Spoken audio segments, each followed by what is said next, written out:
To begin with, when it comes to meditation, as with anything, it's extremely important to be motivated, to have some sense of, why should I do this?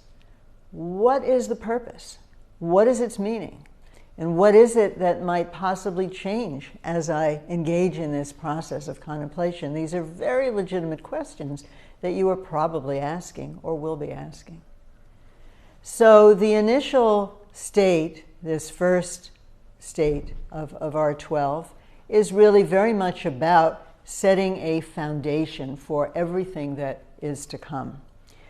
It is foundational in the sense that everything that one does after this rests on the foundation that is cultivated in these early phases.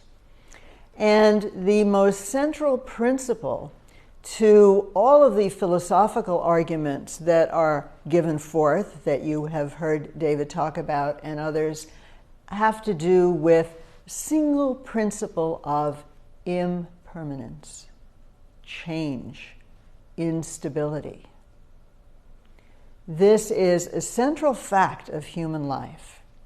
And it is a fact that is so intellectually simple that we tend not to dwell on it. It is a fact that is so emotionally difficult that we tend not to dwell on it. So the purpose of this contemplation is very much to bring us into a direct experience, first a reflection, and then a real experience of the transitoriness of our lives. The transitoriness of our lives that doesn't mean only that one day they will end. Another very easily understood fact that is difficult to assimilate emotionally. The fact that our lives will end is one manifestation of impermanence. The fact that our lives and everyone we know and the world around us is changing from one moment to the next is a pivotal recognition in the family of contemplative practices that we are looking at. It upsets the apple cart in so many ways. It upsets the apple cart of just what we think we are as a being. I think, and maybe you also think, that when you get up in the morning, you have the same name, you're probably often in a familiar place, and it's very natural to feel that I'm continuing, that there's something that we don't really look into too closely, but something or someone to which my name applies, Anne, is continuing. And honestly, that is how it feels. That is how it tends to feel until there is some huge disruption in our lives. We lose someone, we're injured in some way, we lose a job. These big upheavals are indeed aspects of impermanence. The thing about impermanence that we can look into is that this is not all that impermanence is. This is not all that change is. We say, I'm going through changes. Things are changing. Climate is changing. And often we are referring to rather cataclysmic events. But in fact, if we look in a more granular way at what is called impermanence, it's simply the case that change is always occurring. There is no moment ever that is exactly like any other. That's quite something to take in, because as living creatures, we really want to survive. We want a sense of security, continuity. It's what we look for in our lives: a secure job, a secure relationship. Security is a very big deal for us, and the world simply doesn't provide it.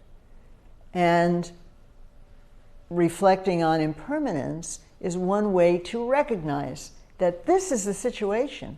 We have to kind of be on our game all the time, because we don't know what's going to come next. So part of this training is going to be about being, so to speak, on our game, but in a relaxed way, because we can't be frenetic all the time either. We have to cultivate some capacity to be trusting and relaxed and accepting in the face of all of this change over which we have no control. So that's quite a slap upside the head to our ordinary way of thinking about what we want. The other aspect of impermanence is, of course, that it is an invitation to consider what is most important for us. What do you want to accomplish in your life? You could take the exercise of writing your own obituary, taking some time. What do you want it to say? In other words, what do you want to have done in your life? Do it every couple of years, because it will change. This is a function of the quality of curiosity, investigation. Your first reaction might be, I don't know. Think about it. There will come a time when it will be very meaningful to have done what you determined you feel is the thing that you wish to do. So the cultivation of impermanence is very much about finding meaning in our lives. It's very much about dismantling the very false patina, surface appearance of smooth ongoingness in our lives. It can be a bit of a jolt to cultivate a deeply felt, experiential understanding of impermanence. And it's meant to be. It's meant to be a motivating force. Many of us are procrastinators, and we know how the mind clarifies in the face of a certain deadline. We know also many stories of people who have had near-death experiences and how their life has been transformed. Suddenly the meaning and purpose that they wish to live out for the remaining time that they have, which they now know to be very limited, is clear. So there's a certain clarifying quality that can arise due to this cultivation of an understanding of impermanence, and that's what is significant in this part of the practice.